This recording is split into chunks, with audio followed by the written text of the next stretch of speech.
Congress leader और महाराष्ट्र के साबिक वजीर आला नारायण राणे के बेटे नीलेश राणे ने शिवसेना के बानी बाल ठाकरे पर कई संगीन इल्जाम लगाए।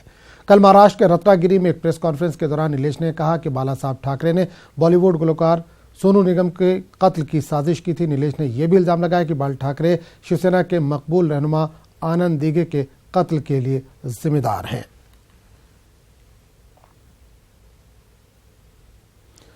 और इस पर मामले पर बात करने के लिए हम सीधे रुख करेंगे मुंबई का, जहां समाचार नुमाइंदे अमित इस वक्त फोन लाइन पर जुड़े हैं। अमित, नीलेश राणे ने शिवसेना के बानी जो थे बाल ठाकरे, उस पर कई इल्जामात लगाए, इसके पीछे क्या वजह बताई जा रही? देखिए, अभी 2 दिनों पहले जो शिवसेना के सांसद हैं विनायक राउत, उन्होंने एक सभा को संबोधित करते हुए नारायण राणे पे गंभीर आरोप लगाया। तो उनका ये कहना था कि नारायण राणे के राजनीतिक जीवन के 10 सालों में 9 लोग मारे गए हैं। उसके बाद उनके बेटे नीलेश राणे की प्रतिक्रिया आई कि बाल ठाकरे ने सोनू निगम को जान से मारने की कोशिश की थी। शिवसेना नेता आनंद दिघे की मृत्यु के पीछे भी बाल ठाकरे का ही हाथ है।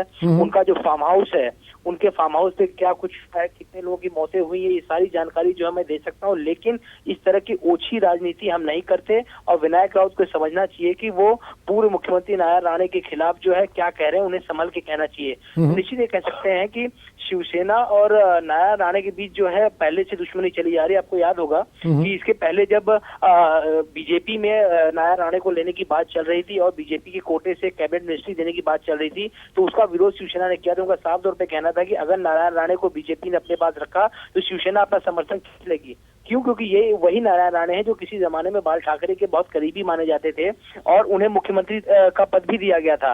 लेकिन फिर उन्होंने शिवसेना छोड़ी, कांग्रेस में आ गए। कांग्रेस छोड़ के फिर उन्होंने अब जाके शिवसेना के विरोध के चलते अपनी खुद की पार्टी उन्होंने बनाई और उस पार्टी का विलय उन्होंने एनडीए में किया और फिर एनडीए के कोटे से वो राज्यसभा सांसद बने। तो ये शुरू से इस शिवसेना वर्सेस नारायण राणे की जो जंग है पहले चली आ रही है, क्योंकि अब जाके इसकी शुरुआत 2 दिन पहले शिवसेना सांसद विनायक राउत ने की। विनायक राउत उसी सिंधुदुर्ग से सांसद है जहां पे एक जमाने में नारायण राणे का पलड़ा भारी हुआ करता था। जब उनकी बयानबाजी आई तो उनके बाद नीलेश ने बयानबाजी शुरू कर दी। उन्होंने कहा कि बाल ठाकरे ने सोनू निगम की हत्या करवाने की साजिश रची। आनंद दिघे जो एक मजबूत नेता थे शिवसेना के, उनके जान से मारने के पीछे बाल ठाकरे का हाथ है। उनका जो फार्म हाउस है उस पर भी क्या कुछ हुआ ये भी हमें पता है, तो हमारा मुंह मत खुलवाएं। इस तरह की जो राजनीति इस समय महाराष्ट्र में चल रही है, तो लगातार जुबानी जंग वो शुरू है।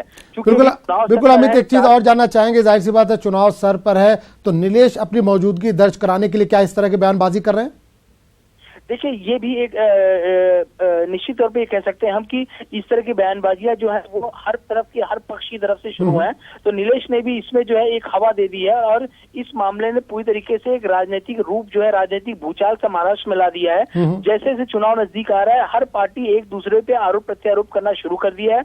उसी के मद्देनजर हम कह सकते हैं कि शायद ये जो इल्जाम लगाया गया है, क्योंकि अभी जो विनायक राउत ने कहा उसका भी कोई सबूत नहीं है कि राजनीतिक करियर में नारायण राणे के लोगों की मृत्यु हुई, और ये इसका भी कोई सबूत नहीं कि बाल ठाकरे ने सोनू निगम को मरवाने की कोशिश की थी। तो कहीं ना कहीं इसको हम फिलहाल आज की स्थिति में देखें तो ये जुबानी जंग कह सकते हैं तो चुनाव के मद्देनजर। बिल्कुल अमित, एक चीज और जानना चाहेंगे, बाल ठाकरे पे एक फिल्म भी आ रही है, तो क्या उससे भी जोड़कर देखा जा रहा है इसको पब्लिसिटी स्टंट के लिए?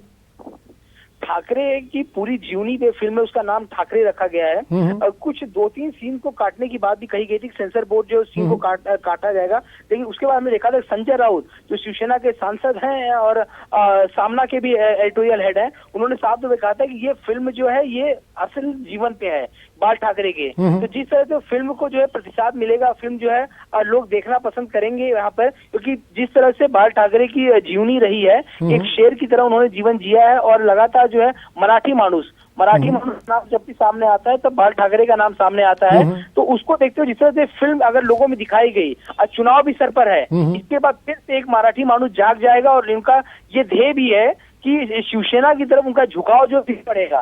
तो शायद इसी फिल्म के मद्देनजर भी इस तरह की राजनीति शुरू हो गई है और आरोप प्रत्यारोप का दौर भी शुरू हो गया है।